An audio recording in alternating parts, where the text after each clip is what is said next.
Protams, ka šī mēneša svarīgākā ziņa mums būs rīt, kas būs tātad Amerikas Federālās rezerves bankas, centrālās bankas procentu likmi lēmums. Vai tiks samazināti vai nē, patreiz jau tirgus ir ieprognozējis, ka tāda obligāti būs, un sākas spekulācijas un manipulēšana ar tirgu. Kā mēs redzējām, tad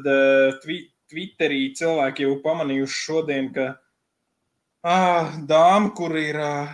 kas viņi senatori, laikam, Amerikas parlamentā augšpalātas, tātad,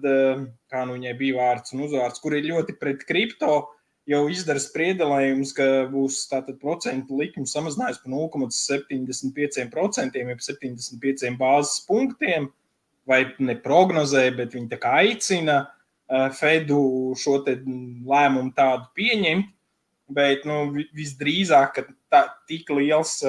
samazinājums nebūs, pēc tā, ka 2 gadus ir turēts augstas šīs te procentu likmes, un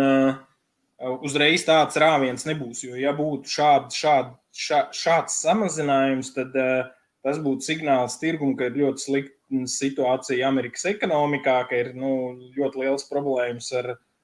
recesijas iespēju,